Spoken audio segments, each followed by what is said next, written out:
तो आप में से बहुत सारे लोगों ने अपने घर पे ही अपने स्टूडियो को सेटअप किया होगा और तो और आप में से ज्यादातर लोगों के जो रूम्स हैं वो अकूस्टिकली ट्रीटेड भी नहीं होंगे। तो अभी हाल ही में मैंने एक वीडियो बनाया था जिसके अंदर मैंने कुछ बजट स्टूडियो मॉनिटर्स की बात की थी और वहाँ पे मैं एक बहुत ही इंपॉर्टेंट कंक्लूजन पे आया था कि जो भी छोटे स्टूडियो मॉनिटर्स होते हैं वो ज्यादा बेटर परफॉर्म करते हैं उन स्पेसेस में जो कि अकूस्टिकली ट्रीटेड नहीं है। और मुझे लगता है कि यही एक गलती है जो कि मेजोरिटी लोग करते हैं स्टार्टिंग में, क्योंकि जो बड़े स्टूडियो मॉनिटर्स होते हैं वो नो डाउट आपको लो एंड थोड़ा बेटर सुनाते हैं, पर क्योंकि आपका रूम प्रॉपर्ली ट्रीटेड नहीं है तो वो जो बेस फ्रीक्वेंसीज हैं वो कहीं ना कहीं ज्यादा ही फैलने लगती हैं, जिस वजह से जो आपकी साउंड है वो मडी होने लगती है और उसकी जो क्लैरिटी है वो कहीं ना कहीं कॉम्प्रोमाइज हो जाती है। तो इसी रीजन की वजह से आज हम लोग एक और स्टूडियो मॉनिटर्स के पेयर को रिव्यू करेंगे जिनका जो प्राइस है वो एक्चुअल में 9000 से भी कम है और इनकी मदद से आप अपने होम स्टूडियो से भी एक प्रोफेशनल आउटपुट निकाल पाओगे। और आप में से जितने लोग सोच रहे हैं कि हमें स्टूडियो मॉनिटर्स की क्या जरूरत, हम तो हेडफोन्स पे ही अपने गाने मिक्स कर लेते हैं। तो देखो, बिना मॉनिटर्स के मिक्सिंग करने का मतलब है बिना मसाले के मैगी पकाना। उसको आप लोग खा तो सकते हो लेकिन आपको मजा नहीं आएगा। तो आज हम लोग रिव्यू करेंगे ऑडियो एरे के AM-S1 स्टूडियो मॉनिटर्स और इसी के साथ साथ मैं कुछ टेक्निकल चीजें भी डिस्कस करूंगा कि ये जो स्टूडियो मॉनिटर्स हैं इनको कैसे सही तरीके से प्लेस किया जाए अपने होम स्टूडियो में। तो इसी के साथ चलते हैं प्रैक्टिकल पे और इनकी जो साउंड है उसको डिटेल में एनालाइज करते हैं। सो लेट्स अनबॉक्स दीज, देखते हैं कि हमें इसके साथ क्या क्या मिलता है।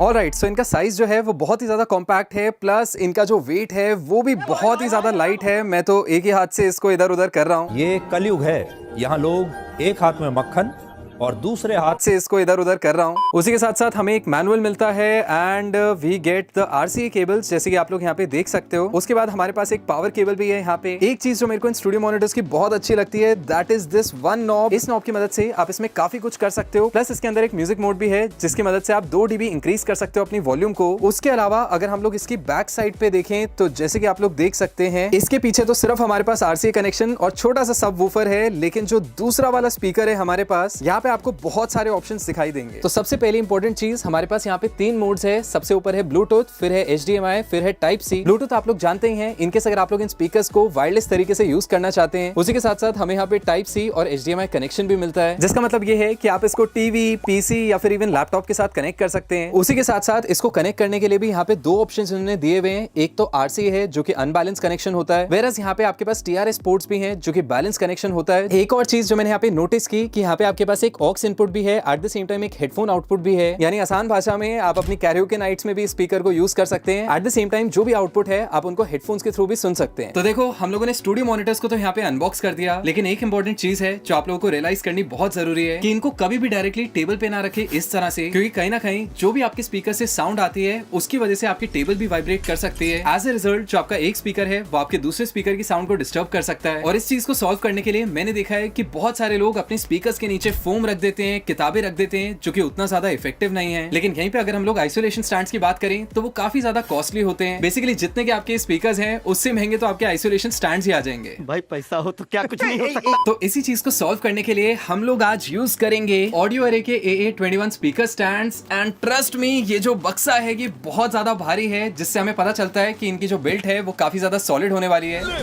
तो अब वापस चलते हैं सेटअप पे और जो हमारे स्पीकर स्टैंड्स हैं उनको भी यहाँ पे इंस्टॉल करके देखते हैं और लास्ट में हम लोग अपने स्टूडियो मॉनिटर्स की साउंड को भी कंपेयर करके देखेंगे। तो इससे हमें ये भी क्लियर हो जाएगा कि क्या इनमें इन्वेस्ट करना एक्चुअल में वर्थ इट है। सो अब अपने स्पीकर स्टैंड्स को अनबॉक्स करते हैं एंड देखते हैं इसके अंदर हमें क्या क्या मिलता है। ऑलराइट, तो सबसे पहले हमारे पास है एक मैनुअल जिसको हम लोग साइड में रख देंगे एंड अपार्ट फ्रॉम दैट लगता है कि आज हमें पजल सॉल्विंग करनी पड़ेगी, बिकॉज यहाँ पे मेरे को बहुत सारे स्क्रूज दिख रहे हैं। एट द सेम टाइम ये हमारे क्लैंप्स हैं यहाँ पे और ये हमारी है मेन रॉड। उसी के साथ साथ मेरे को दिखाई दे रहा है कि बॉक्स के अंदर और भी कुछ है हमारे पास। ऑलराइट, क्या बात है, हमारे पास यहाँ पे एक फोम जैसा कुछ है बेसिकली जो आइसोलेशन प्रोवाइड करेगा हमारे स्पीकर्स को। एट द सेम टाइम हमारे पास यहाँ पे मेटल प्लेट्स हैं तो इनको भी हम लोग साइड में रख देते हैं। सो बॉक्स को करते हैं साइड, बिकॉज यहाँ पे अभी कुछ खुराफात होने वाली है। एंड वैसे तो मैं चीजों के मैनुअल को इग्नोर कर देता हूँ, लेकिन जहाँ तक बात रही ऑडियो एरे की तो यहाँ पे मैनुअल काफी ज्यादा काम में आता है। सो मैनुअल को मैं यहाँ पे खोल के रख दूंगा एंड एक एक करके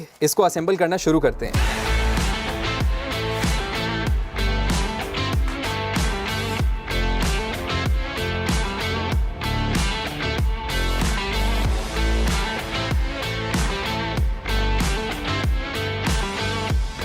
also one very important thing, क्योंकि मेरी डेस्क पे वैसे जगह नहीं है, वरना इसको तो मैं कहीं पीछे लगाता, बट अभी आप लोगों को डेमोन्स्ट्रेट करने के लिए अभी मैं इसको यहाँ पे लगाऊंगा। बस we need to make sure कि हमारा जो डिस्टेंस है इनके बीच में वो उतना ही होना चाहिए जितना आपका एक स्पीकर से होगा। आसान भाषा में आपको यहाँ पे एक इक्विलेटरल ट्रायंगल बनाना है जिससे आपकी जो स्टीरियो इमेज है वो आपको प्रॉपर्ली सुनाई दे। सो इसको एक काम करते हैं, यहाँ पे माउंट करते हैं जस्ट सेंटर से थोड़ा सा लेफ्ट में। Pretty nice. प्लस आप लोग देख भी सकते हैं यहाँ पे इनकी हाइट भी एडजस्टेबल है, आप थोड़ी सी इसकी हाइट इंक्रीज भी कर सकते हैं। ऑल्दो जिस पोजीशन में हम लोग बैठेंगे इसको मैं थोड़ा सा नीचे ही रखना चाहूंगा, बिकॉज आई वुड वांट कि मेरे जो स्पीकर्स हैं उनका जो ट्विटर है वो कहीं ना कहीं मेरे ईयर लेवल पे मैच करे, तो इसीलिए मैं इसको वापस नीचे ले आऊंगा। But I think that's a pretty cool feature. अगर आप लोग इसको पीछे कहीं पे अपनी टेबल पे लगाते हैं तो वहां पे बहुत काम आने वाला है आपके। एट द सेम टाइम एक और चीज जो मेरे को यहाँ पे बहुत सही लगी, इसके साथ आपको कुछ इस टाइप के क्लैंप्स भी मिलते हैं, जैसे कि आप लोग देख सकते हैं। काफी क्यूट क्लैंप्स हैं, बेसिकली केबल मैनेजमेंट के लिए हैं। इनको आप सिंपली यहाँ पे लगा सकते हैं एंड अपनी जो केबल्स हैं उनको इनके थ्रू पास कर सकते हैं। सो मुझे बहुत अच्छा लगा। ऑडियो एरे ने काफी सोचा अपने कंज्यूमर्स के बारे में, काफी सही मतलब अनबॉक्सिंग एक्सपीरियंस था, इसको असेंबल करने का एक्सपीरियंस था। तो जैसे कि आप लोग मेरे पीछे देख सकते हैं हमारा सेटअप रेडी हो चुका है। अब हम लोग देखते हैं कि हमारे स्टूडियो मॉनिटर्स की जो साउंड है वो आइसोलेशन स्टैंड्स के साथ और बिना उसके कैसे चेंज होती है।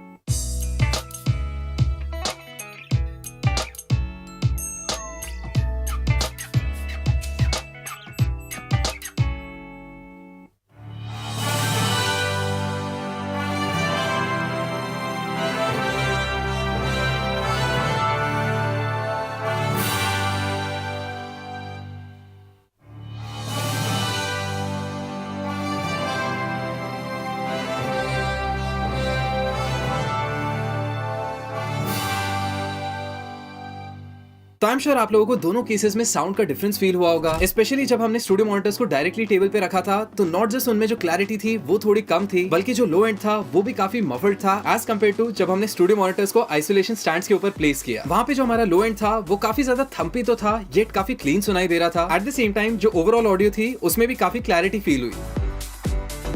तो गाइस ये वाला जो सेक्शन है ये मैं कुछ दिनों के बाद शूट कर रहा हूँ मेन वीडियो के, और उसका सिंपल सा रीजन ये है कि मैंने इन स्टूडियो स्पीकर्स के साथ कुछ टाइम स्पेंड किया और कुछ ऐसी चीजें थी, कुछ ऐसे फैक्ट्स थे जो मेरे को आप लोगों के साथ शेयर करने थे। बिकॉज लेट्स बी ऑनेस्ट, आजकल इतने सारे बजट स्टूडियो मॉनिटर्स आ रहे हैं मार्केट में, एंड आई एम श्योर आप लोगों के माइंड में भी ये सवाल जरूर आता होगा कि इन्वेस्ट करें तो किस में करें। तो सबसे पहले मैंने 1-2 दिन तो इन पे जनरल गाने सुने ताकि कहीं ना कहीं मेरा जो कान है वो इन पे बैठ जाए। उसके बाद मैंने अपने कुछ मिक्सेस का भी इस पे रेफरेंस लिया, जिससे मुझे एक चीज तो पता चली कि अपने बजट के हिसाब से ये काफी ज्यादा फ्लैट फ्रीक्वेंसी रिस्पॉन्स देते हैं। एट द सेम टाइम एक चीज जो मेरे को इनकी बहुत अच्छी लगी कि इनको आप लाउड लेवल्स पे भी सुन सकते हो और इनमें कोई भी ऑडिबल डिस्टॉर्शन नहीं है, ना ही एज सच कोई भी बैकग्राउंड नॉइज है। तो उससे मुझे अपने मिक्सेस में एक एक चीज क्लियरली सुनाई दे रही थी, और उसका जो मेन क्रेडिट है वो जाता है इसके ड्राइवर्स को, जैसे कि आप लोग यहाँ पे देख सकते हैं। तो मैंने जब रिसर्च की तो मेरे को पता लगा कि इनके जो ड्राइवर्स हैं वो एक्चुअल में वोवन ग्लास फाइबर से बने हैं, जिस वजह से नॉट ओनली आपको क्लीन ऑडियो सुनाई देती है बल्कि इसकी जो स्ट्रेंथ है वो भी काफी ज्यादा है। उसके अलावा ये जो स्टूडियो मॉनिटर्स हैं ये एक्चुअल में डीएसपी पावर्ड है, और डीएसपी को आप लोग इस तरह से देख सकते हैं कि वो एक्चुअल में ब्रेन है इन स्टूडियो मॉनिटर्स का, जो कि इसके सारे फंक्शंस को कंट्रोल करता है। उसी के साथ साथ इसकी बैक साइड पे आपको कुछ बेसिक ईक्यू के कंट्रोल्स मिलते हैं, जो कि मेरे तो बहुत ज्यादा काम में आए थे, बिकॉज मेरा एक पर्टिकुलर प्रेफरेंस है कि मुझे हाई एंड कितना चाहिए, लो फ्रीक्वेंसीज कितनी सुननी है। उसके अलावा अगर मैं इनके नॉइस फ्लोर की बात करूं कि क्यों ये इतने क्लीन साउंड करते हैं, तो उसका भी जो टेक्निकल रीजन है वो है इसकी एसएनआर वैल्यू। आसान भाषा में एसएनआर होता है सिग्नल इज टू नॉइस का रेशियो, यानी कि जैसे जैसे आप लोग गेन बढ़ाएंगे अपने स्टूडियो मॉनिटर्स का, उसके साथ कितनी नॉइस ऐड होगी। प्लस इनका जो सबसे बड़ा यूएसपी है, जिसको मैं पहले भी मेंशन कर चुका हूं वीडियो में, कि ये काफी ज्यादा लाइट वेट है, एंड एट लास्ट इनके साथ 3 साल की भी वारंटी आती है। और मुझे एक चीज रियलाइज हुई कि ये जो स्टूडियो मॉनिटर्स हैं ये ज्यादा गर्म नहीं होते हैं, जिस वजह से मेरे को लगता है कि ये उन लोगों के तो जरूर काम में आएगा